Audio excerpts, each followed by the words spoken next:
Dhaka medical college হাসপাতালের অবস্থা আমি জানি, সেখানে কি হচ্ছে। সরকারকে বলছি, নারী জাতির গায়ে যদি তুমি হাত দাও, সরকারের বিরুদ্ধে বিদ্রোহ ঘোষণা করা হবে বাংলাদেশে। কোন সরকারকে আমরা মানি না। আমার মা বোনের গায়ে যদি তোমার হাত দাও, কোনোদিনও খাতির করবে না আহলে সুন্নাত বাংলাদেশ। আমরা ভোটাভুটিতে যাই না, কিন্তু আমাদের আকীদা বিশ্বাসের হামলা করলে সাবধান থাকবে তোমরা, কাউকে খাতির করা হবে না। এইভাবে চলছে। আর্মিদের সঙ্গে পরিচয় আছে আমাদের বহু কর্মী আর্মিদের মধ্যে আছে। প্রায় তাহারিকে ফতোয়া আছে, আপনারা দেখেন। ক্যান্টনমেন্টের আলাদা ড্রেস কোড আছে।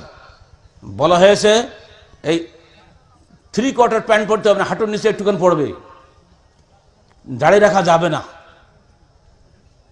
আমার কাছে জিজ্ঞেস করছে ফতোয়া, এটা চিটাগাং কথা বলছি, আরে সম্প্রতি ঘটনা কুমিল্লা। প্রশ্ন হলে এই স্যার আমরা কি তাহলে চাকরি ছেড়ে দেবো? আমরা বলে দিয়েছি ইসলামিক ড্রেস কোডের বাইরে কারোর কোনো ড্রেস কোড বানানোর অধিকার নাই। দাড়ি কাটা যাবে না, সতর আলগা করা যাবে না। তোমার চাকরি থাকবে না থাক, আল্লাহ রুজির মালিক। সেই কথা মেনে নিয়েও চলে গেছে।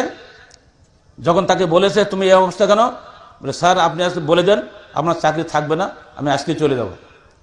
তার এই চূড়ান্ত কথায়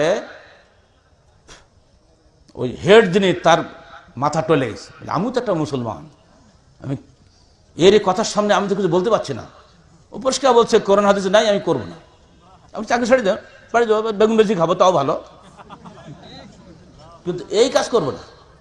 আলহামদুলিল্লাহ তার একটি কথাটাই সর্বোচ্চ ব্যক্তির মাথা দুর্বল হয়ে গেছে। বলেছে বাবা আমি তোমার কাছে নথি স্বীকার করলাম, তুমি তোমার ড্রেস নিয়ে থাক। বলুন আলহামদুলিল্লাহ। আর চিটাগাংয়ের খবর কি জানেন? আমাদের সংগঠন 3টা ছেলে, তার মধ্যে একটা ছেলে বাড়ি আমার রাজশাহী। ও বলেছে স্যার এই ড্রেস পাল্টাতে পারবো না, আমি দাঁড়িয়ে রাখবো, 5 ওয়াক্ত সালাত আদায় করবো, আমি ফুল প্যান্ট পরে পিটি করবো, কিন্তু হাফ প্যান্ট পরে পিটি করতে পারবো না। একটা দরখাস্ত হাতে ছিল, ওই সকালে ওই পিটি করার সময় নাকি ওদের আসে সকালবেলা, দিতে ওনার হাতে, এমন খেপছে, ওদের আর্মিদের ভাষায় যত গালিগালাজ আছে সব গালি দিছে। দেওয়ার পরে বলছে তুই এতদিন কেন বলিসনি, বলিসনি বলে তোর শাস্তি হবে আজকে।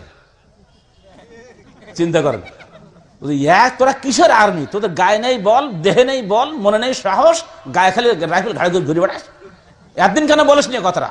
আমি তো চাচ্ছি একটা আর্মি বলুক আমার সামনে, আমি এটা মানবো না, আমি মুসলমান, এটা বলিসনি বলি তো একদিন ধরে তোর ভক্তি হলো, যা আসছে সব বাদ, যে যাবার কর, হয়ে গেল। অত সাহস দিচ্ছি কিন্তু আমরা, বুঝতে পারছেন?